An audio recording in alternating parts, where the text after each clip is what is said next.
Babes, someone came at you sideways and you've decided you are new year, new you. Holla, holla, holla, love, love, live, love, laugh. And you've decided you're going to be the bigger person this year. You are not going to engage the way that they expect you to engage, so you observe silence.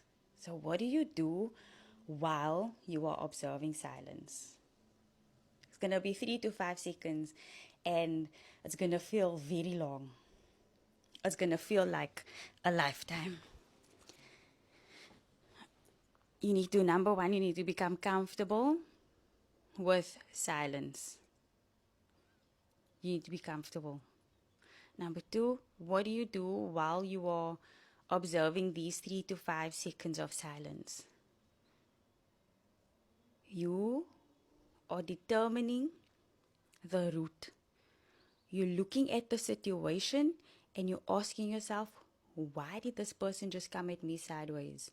Because 9 times out of 10, it's not about the thing that they are coming at you about.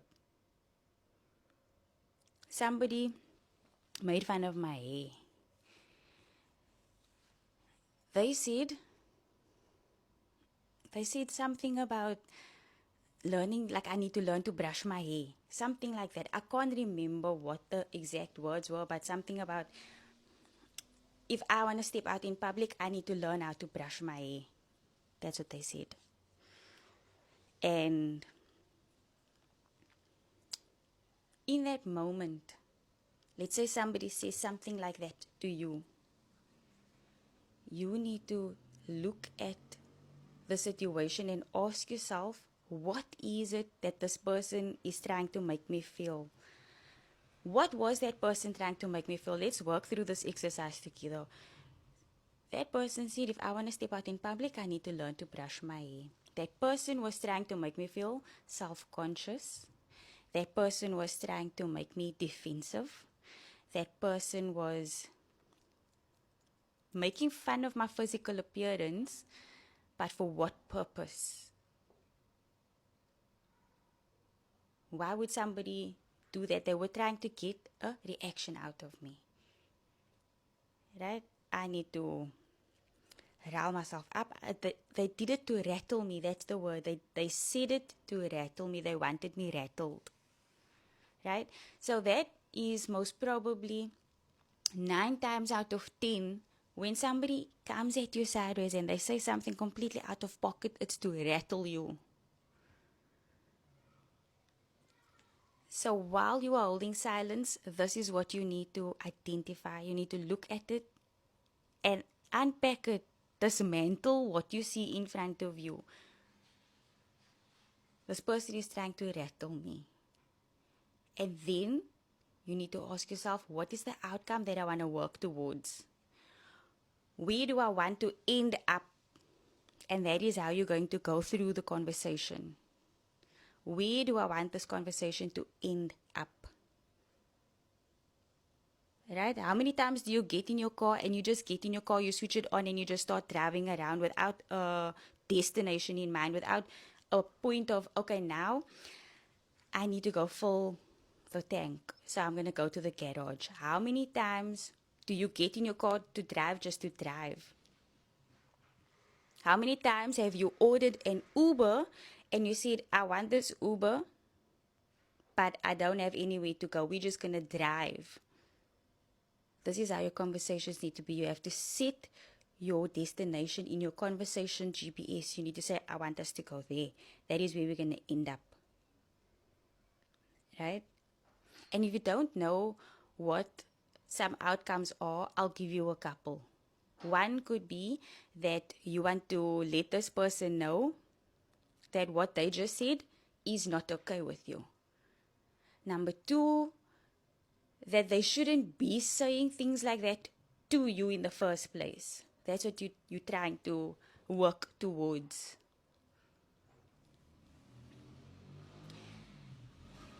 I think now that I'm having this conversation with you, I think that instinctively we know that is the outcome. And that is why we jump straight into talk about my hair. You want to talk about my hair? Did you look at yourself? Did you look at the mirror? Did you even brush your teeth? You want to talk about my hair? Did you worry about your husband's khaki strip in his boxes? Do you see how quickly that flipped? Because you are trying to communicate that it's not okay to come at you that way and to say those things to you, but it's coming out wrong. It's not coming out on a way that that person understands. Oh, I hear you. I actually should be focusing on myself. I should be staying in my own lane. I shouldn't be worrying about what you're doing. All they hear is, yo. And you know what gets carried over? Other people get told, you will never guess how rude Rio was to me. Oh my word. She was telling me about how my husband have khaki strippe in his onderklere, in his jockeys. Rude. Absolutely rude. I don't know. I don't know where it came from. I I don't know where it came from. I'm not gonna be her friend anymore.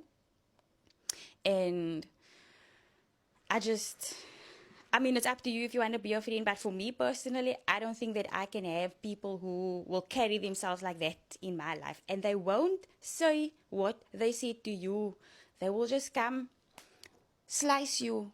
Then everybody's mad at you and you don't even know why.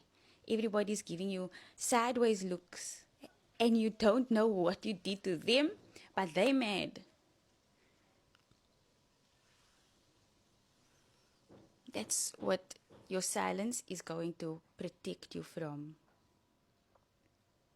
And when you have an objective to work towards, your objective is going to guide you to get to that place where you are speaking sentences and your sentences are moving you in the direction that you want to go, not further away. When you're saying those defensive statements, those reactive statements, in the moment, you might justify it to yourself as, I'm putting them on their place so that they know I am not the one. But it's moving you further away from your goal. Your goal of not allowing somebody to come around and just take a dump on you, to treat you like a toilet. Take a dump and just dump the crap on you like you a toilet. It's moving you further away from that.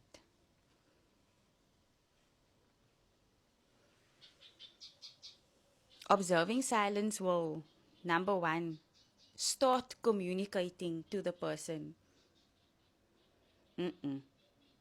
Not like that. I'm gonna need you to say this differently. That is actually something that you can say to them. Come again? Come again, I didn't catch that. I need you to say that again. Repeat what you just said. I need you to say it differently.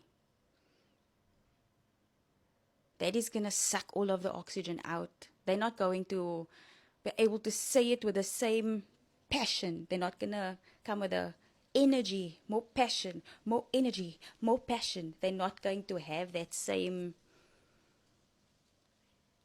fire that they brought the first time because they came looking for a dopamine hit and you didn't give it to them.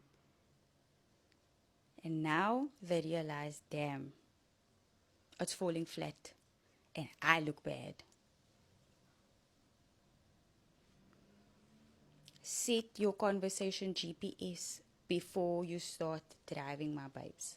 Okay, use your copanosity and not your holitology, and I'll see you in my next one. Okay, bye.